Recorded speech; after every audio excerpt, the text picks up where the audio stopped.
crazy, man. I've been freaking out over the last like few weeks, like at nighttime. Like at nighttime I'll be alone and I just start thinking about the future of the world. And I start like legit freaking out. Like what would happen if we were like legit Armageddon, Mad Max, nuclear war? Like how far are we away from that? And it could just give me anxiety before I go to sleep. I'd just be laying there going, fuck, like, how does this all resolve? And then this fucking Israel thing pops off, and now I'm like legit freaked out. I've been definitely buying a lot of stuff lately for my house, like end of the world shit. Like I'm getting Tesla solar right now, battery packs so I can live off the grid. And yeah, that's a good move. Yeah, if you can get your house solar, that's a big move. Just fucking a bit of at a certain point in time, what's the electricity even getting you other than keeping the lights on? What I'm scared of is like all communications are gone. Like how hard would it be to shut down our power grid? How hard would it be to blow a few satellites up and no one knows shit? Yeah, that's why like that Starlink, the satellites thing. I'm thinking about getting that, even though I have great internet, but just because what if? It's scary. Yeah, I was in the mountains in Utah and they had Starlink and it was great. It works everywhere. Mm-hmm. It's real, but people keep thinking it's UFOs. Oh yeah, like people keep filming it flying. What is that? Yeah, the dots in the air. Like I was telling you the other day, I'm sitting at home, like wondering about the fate of the world. Are we literally going to be in a fucking mad? Because you don't think anything's going to go bad until it goes bad. You remember the day before 9/11? It was just fucking normal America, yay. And then the next day, chaos. And then everyone's riding around with an American flag on their car. Yeah. Like anything can happen, and if anything does happen, like how much is the world going to change? I mean, like, if you think about any sort of like horrific natural disaster that has hit humanity since the beginning of time, whether it's super volcanoes or earthquakes or any of these chaotic things, when those things happen, when the Mongols roll into your town, when Nazi Germany starts taking over Europe, like, fuck, we want to think that can't happen.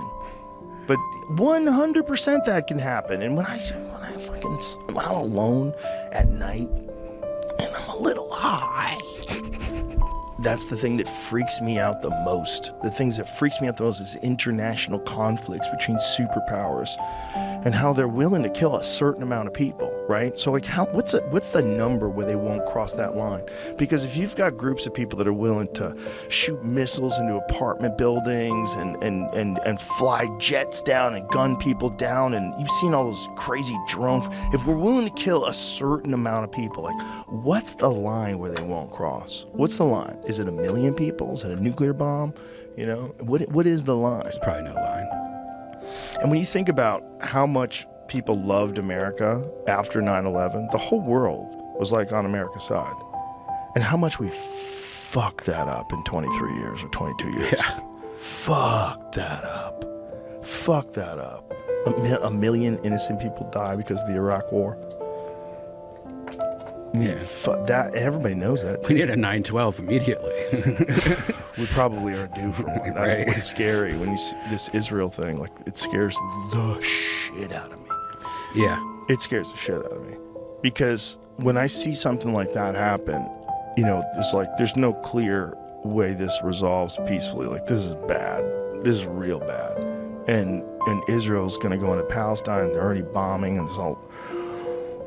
And is there a retaliation for that? And what happens then? And what other countries get involved? And fuck, man. It just really puts into perspective that there's some shit going on that you're not thinking about because it's not in your life. So if you're a guy like you or I, let's say us, because we're comedians, so we're hanging out at the comedy club, we're doing podcasts, that's our world. Our world is fucking around with people. Our world is telling jokes. Our world is hanging out with our friends and doing shows. Their world is killing people. Their world is controlling resources, and they don't play fair. Like they release stories that aren't true. They use disinformation to switch narratives. They have social media posts that aren't real so they can get people riled up about certain things. And then they're also coordinating military attacks. That's their world. We just don't think about that world because we're not in that world. But people have been in that world since the beginning of time. What they've done with us is they've sheltered us in such a way and then censored all the mainstream media in such a way that they completely control the narrative of how you think about what can and cannot happen in the world and why these things are happening. And we're seeing that right now. We're seeing that like in your face where you're like, what? And you're also seeing people with massive amounts of conspiracies now, right? And whenever something like that happens, there's always the people that are like, how did they not know this was going to happen? Like, isn't this the most sophisticated surveillance systems in the world? This, like, Israel's, they're the people that invented Pegasus. That's that shit that gets on your phone where they can listen to anybody, and they have like, they have that iron dome that protects them against missiles. Did you ever see that working? Mm-mm. They were just showing it the other night. Show videos of the Iron Dome working. It's crazy. So as Hamas is launching these missiles, they're shooting missiles at the missiles and blowing them up in the sky. Okay. It's wild. Look at this. Yeah. It's old school missile command. Remember that video? Yeah. I mean, you have to be 100% accurate because any one of these is going to kill a bunch of people. But I mean, just imagine living in Israel and you go outside and you're seeing missiles getting hit by bombs. Look at this. It's insane. Look at this. They're just jacking them in the sky. But if they miss one, that's a wrap. I mean, how much do each one of these missiles that they're shooting at these other missiles cost? Right. That's what I was thinking. Is $1 million. And how are they getting all the money to shoot those missiles at Israel? Like, all of it is crazy. Yeah. And someone tweeted, see if this is true, that this happened right after the Biden administration released a bunch of funds to Iran. I think it was like $6 billion. Really? And then these people in Hamas are thanking Iran for funding this. Wow. But it's what's real? Yeah. What's real? That sounds how much of this is real? Yeah. Have you heard of this? The Air Force successfully tested secret new stealth missile with mock nuke. Got a stealth missile yeah. with a mock nuke. Okay. B-52. America's nuclear weapons are aging, and the Pentagon plans to spend more than $600 billion to keep the potentially world-ending weapons in fighting shape. What a great idea. In this article I saw, it said that they were being controlled by floppy disks up until 2019. Well, those are accurate. That is right. Top of the food chain. They're updating tech. But okay, floppy disks in 2019. But some of the old tech is still solid. The LRSO and mock nuke were fired from a B-52, a sturdy and reliable bomber first manufactured in the 50s. The missiles are, in fact, designed to work with this decades-old bomber. But a mock stealth nuke is crazy. Yeah. That's crazy. All of it's crazy. The fact that that's on the table, all of it's crazy.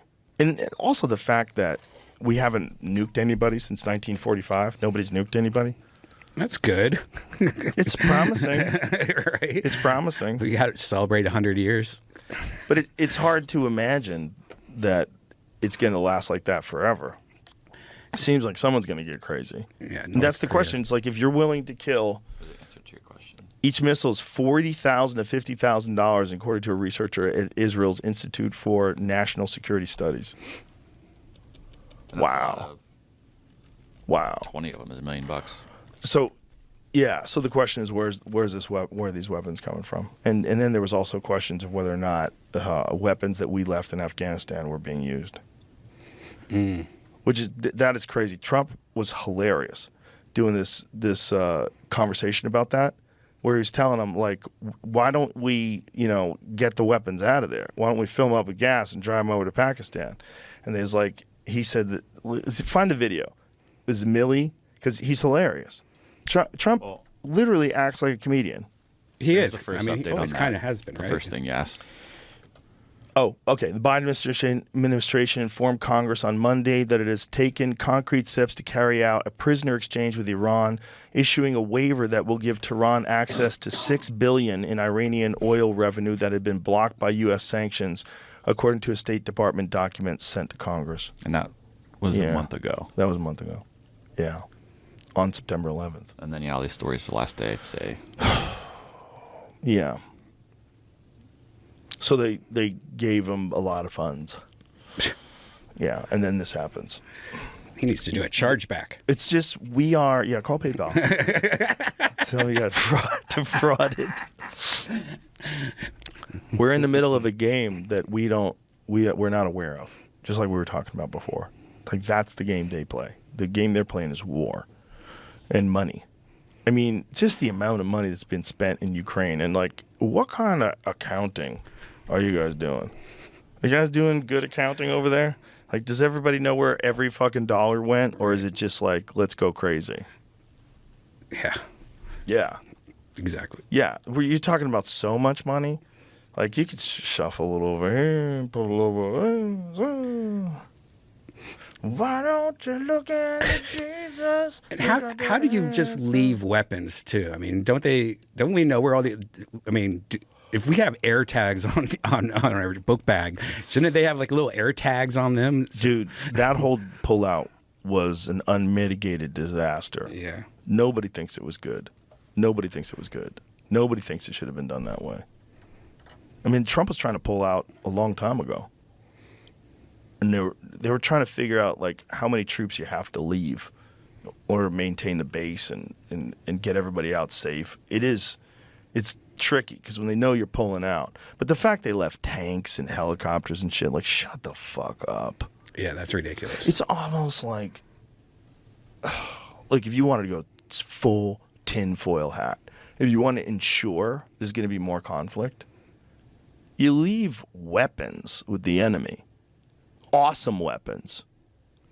If you want to ensure there's going to be more military action, these guys are pissed. You were occupying the country for 20 years. And you left behind how many $1 billion worth of tanks and shit? Of course they're going to use it. And so you tell the military guys, like, yeah, we're pulling out. But here's the long play. The long play is there's, no chance they're not going to do something with all that stuff. So we'll probably have to go back in. And then this time we'll really go back in and we'll get control of the lithium. Like, we can't go now. Like, if we go all in now, like, we got to get them to do something really stupid. So then we can justify, like, a complete takeover of the country and annihilation of the people that are the problem. The people that we left tanks behind. The thing about Afghanistan, though, is, like, it's so difficult to get through. We think of it as like a country, but it's mountains. It's like everything is mountains. It's incredible landscape. And there's Greek cities there. There's ancient Greek cities that were abandoned there during the time of Alexander the Great. And no archaeologists are studying them. Like, it's amazing. It's an amazing place. And it also has crazy amounts of resources in terms of, like, I think there's an insane amount of lithium there. There's all sorts of shit there that's, like, really valuable. But everybody tries to take over and they all fail miserably. It's like one of the ways that they stomped out the Soviet Union was funding the Mujahideen, which later became, Al-Qaeda or the Taliban. Was the Mujahideen, they become the Taliban or Al-Qaeda? Either way, the Russians tried to take over forever, and then they gave up. They're like, fuck this. It's like too much. You can't win over there. It's like you can't even go anywhere. You can't get through the mountains. You can't just drive. You can't just drive tanks through. It's a fucking wild place, an almost unconquerable place. It would be cool to see in the future if that does eventually become somewhere you could go and enjoy the. It used to be. People used to go. There's like videos of people walking around the streets of Kabul. It used to be a place that people would go on vacation. Yeah. Force fields. Come on, force fields. Dude, none of that's going to help. It all goes back to force fields. Yes, if we come in and put a big force field there. I don't think so. We leave our force fields behind. Yeah, I feel safer living in Austin, though, now that we're in the middle of a country, just in case of war goes crazy. Unless they decide to, like, nuke Dallas. Yeah.